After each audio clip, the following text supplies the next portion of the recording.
Esta es la historia de un humilde trabajador del campo, cuyo corazón vio una promesa donde otros solo veían el final, y de un pequeño lote de árboles enfermos que el destino usó para cambiar la vida de un hombre que solo conocía la fatiga. Presta atención, porque en la fe que depositamos en lo olvidado, a veces se esconde la cosecha que estábamos esperando. Cada día, mucho antes de que la primera luz tocara los valles, Mateo ya estaba en movimiento. Conducía su vieja camioneta por los caminos de tierra que serpenteaban entre las fincas, recogiendo las cajas de naranjas para la gran hacienda de jugos de don Ramiro, un hombre tan conocido por su riqueza como por su carácter implacable. «Buenos días, doña Inés», saludaba Mateo con una sonrisa genuina mientras cargaba las últimas cajas del día. Doña Inés, una mujer mayor que supervisaba su pequeña parcela, le devolvía el saludo desde el porche. «Que el cielo te acompañe, Mateo. Eres el único que todavía empieza el día con amabilidad». Y así era Mateo, un hombre sencillo que, a pesar de su situación precaria, cargaba con un tesoro invisible: la esperanza. Ganaba lo justo para el alquiler de su pequeña casa y para ayudar a su hermano, quien se recuperaba de un accidente en la ciudad. Sus botas estaban cuarteadas y su ropa gastada, pero su espíritu se mantenía firme. Una mañana especialmente húmeda, mientras la neblina se aferraba a los árboles como un velo, Mateo llegó a la hacienda para entregar su carga. El ambiente era tenso. Los jornaleros se agrupaban cerca de un sector apartado del huerto, observando cómo una máquina se preparaba para arrancar unos árboles. «No tienen salvación», decía uno de los capataces, un hombre de voz áspera llamado Carlos. «Es una pérdida de tiempo y de agua tratar de recuperarlos». Mateo se acercó. Eran una docena de naranjos viejos y raquíticos. Sus hojas estaban amarillentas y sus ramas, casi desnudas, se retorcían como si sintieran dolor. Apenas tenían frutos, y los pocos que colgaban eran pequeños y deformes. «Es una plaga que los secó por dentro», explicó alguien. «Don Ramiro ya dio la orden. Hay que arrancarlos de raíz y quemarlos». Algo se conmovió en el alma de Mateo. Se acercó a uno de los árboles y tocó su corteza agrietada. Recordó a su abuelo, un viejo agricultor que decía que ningún árbol está muerto mientras sus raíces sigan aferradas a la tierra. «Es solo un estorbo en el terreno», resonó una voz autoritaria. Era don Ramiro, que observaba la escena con las manos en la cintura. «No valen ni el esfuerzo de la máquina ni el espacio que ocupan». Mateo levantó la vista. Por primera vez en los 10 años que trabajaba para él, sintió la necesidad de hablar. «Don Ramiro, con su permiso, yo podría intentar salvarlos». Una risa seca se extendió entre los trabajadores. El propio don Ramiro arqueó una ceja con desdén. «¿Tú? ¿Y dónde piensas plantarlos? ¿En el patio de tu casa alquilada?» La cara de Mateo se tiñó de un rojo intenso, pero no desvió la mirada. «Conozco un pequeño terreno baldío al otro lado del arroyo. Nadie lo usa. Podría cuidarlos allí». «¿Y con qué los vas a curar? Apenas te alcanza para ti mismo», insistió don Ramiro, con ese tono que usaba para ridiculizar cualquier idea que no fuera la suya. Mateo tragó saliva. «Conozco algunos remedios antiguos. Abono natural, paciencia y trabajo. A veces eso es todo lo que se necesita». Don Ramiro lo observó fijamente, como si evaluara el grado de su locura. Luego soltó una carcajada que retumbó en el aire matutino. «Está bien, Mateo. Llévate esos árboles moribundos. Te los regalo. Servirá para que aprendas una lección sobre la administración. Cuando se sequen del todo en unos meses, quizás entiendas por qué en este negocio no hay lugar para sentimentalismos». Y así, con las miradas burlonas de sus compañeros como telón de fondo, Mateo comenzó la ardua tarea. Con la ayuda de una pala y una carretilla, pasó el resto del día desenterrando con sumo cuidado cada uno de los árboles, tratando de no dañar sus frágiles raíces.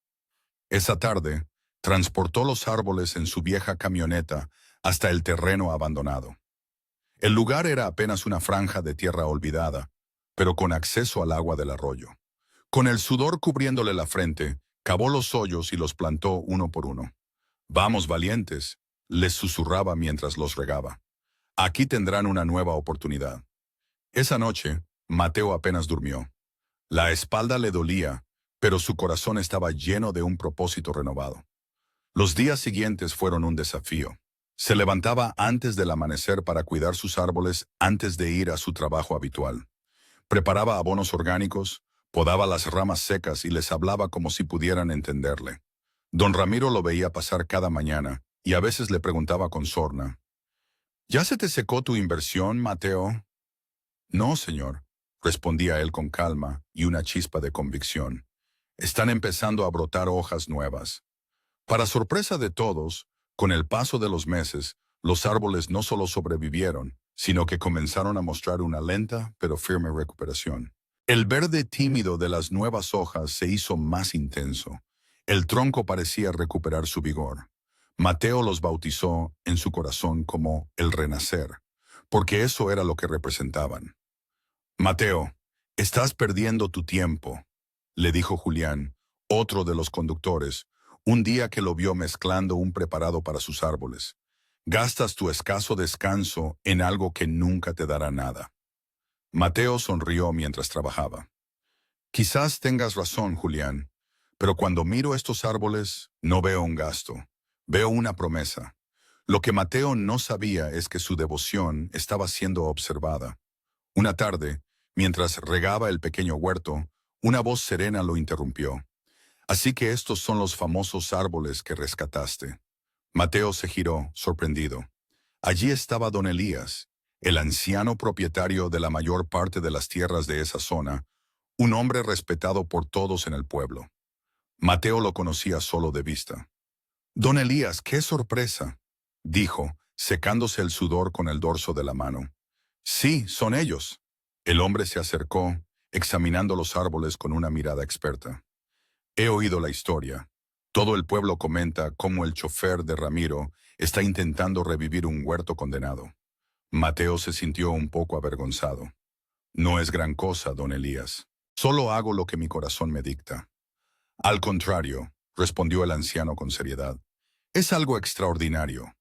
Usas lo poco que tienes para dar vida, mientras que otros, que tienen mucho más, solo piensan en arrancar de raíz lo que no da ganancias inmediatas. Hubo un silencio, solo roto por el sonido del viento entre las nuevas hojas. Tengo una propuesta para ti, Mateo, dijo finalmente don Elías. Mi finca junto al río lleva años abandonada. La tierra es fértil, pero necesita manos que la quieran, manos que entiendan el valor de la paciencia, como las tuyas. Mateo lo miró sin poder creerlo. ¿Me está ofreciendo trabajo, don Elías? Te estoy ofreciendo una sociedad, corrigió él. Podrías mudarte a la casita que hay allí. Trabaja esa tierra, planta lo que consideres. Comparte conmigo una parte de la cosecha, y el resto será tuyo. El corazón de Mateo latió con fuerza. Era más de lo que jamás había soñado. No sé qué decir, don Elías. Es una generosidad inmensa. Él sonrió. Di que aceptas, y no lo veas como un favor, sino como una inversión. Invierto en tu carácter, que es más valioso que cualquier semilla. Con la voz entrecortada por la emoción, Mateo estrechó la mano de don Elías. Acepto, y le juro que haré que esa tierra florezca. Al día siguiente, Mateo fue a hablar con don Ramiro para presentarle su renuncia. Lo encontró en su oficina, un lugar que olía a madera y a poder. Le explicó la oportunidad que don Elías le había dado. Una oportunidad que nació precisamente de aquello que él había despreciado, su fe en lo que parecía inservible. No puede ser, dijo don Ramiro, con una mezcla de incredulidad y sospecha. ¿Por qué don Elías, el hombre más sabio de la comarca, se fijaría en un simple chofer? Mateo respiró hondo. Creo que fue por los árboles, señor, por cómo los cuidé cuando todos, usted incluido, los dieron por muertos. La expresión de don Ramiro se endureció. Por un instante, el rostro del hombre pareció una máscara de orgullo herido. Luego, algo cambió. Su mirada se suavizó y una sombra de reflexión la cruzó. Se levantó y caminó hacia la ventana, contemplando sus vastos huertos. Quizás el que no vio fui yo, Mateo.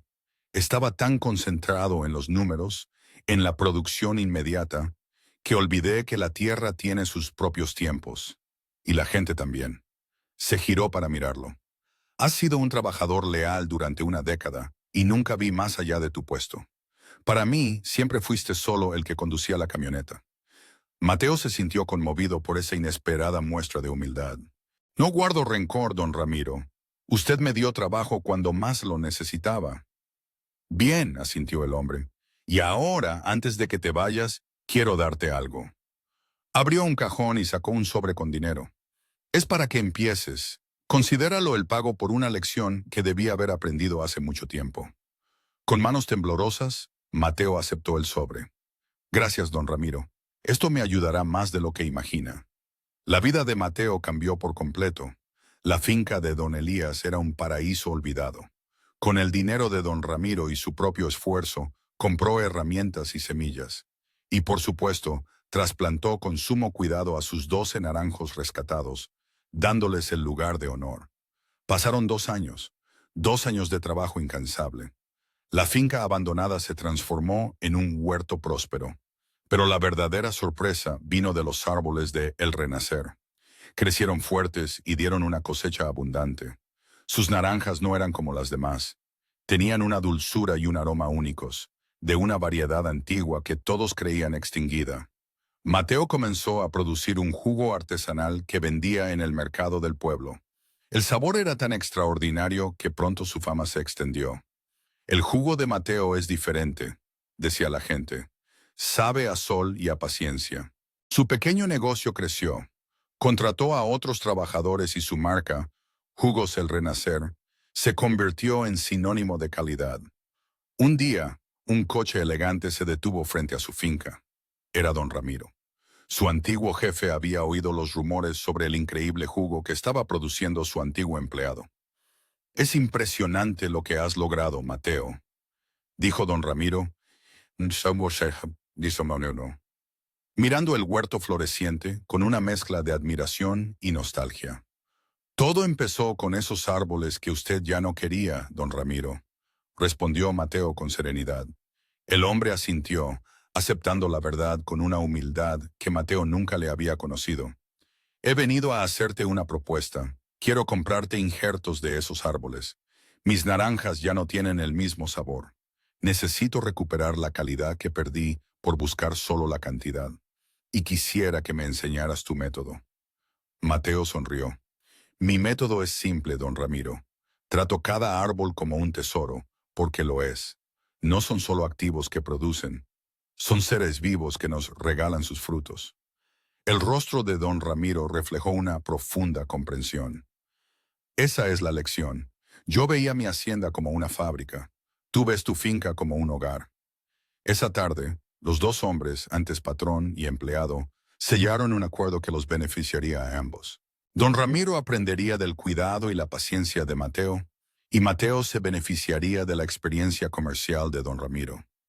Al marcharse, Mateo se quedó contemplando sus árboles.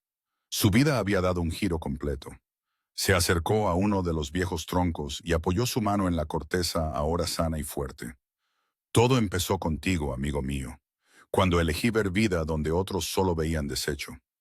Con el tiempo, Jugos El Renacer se convirtió en una de las marcas más respetadas de la región, no solo por su sabor, sino por la historia que representaba, la de creer en las segundas oportunidades. Mateo nunca olvidó de dónde venía. Siempre daba trabajo a quienes necesitaban un nuevo comienzo, a aquellos a quienes otros habían descartado. Y cada año, en el aniversario del día en que salvó a los árboles, visitaba la tumba de don Elías, quien había fallecido en paz tiempo atrás, dejándole la finca en herencia. Le llevaba un ramo de azahares y agradecía en silencio al hombre que vio en él un huerto entero, cuando él solo era una semilla. Si esta historia te conmovió, compártela con alguien que necesite un poco de esperanza.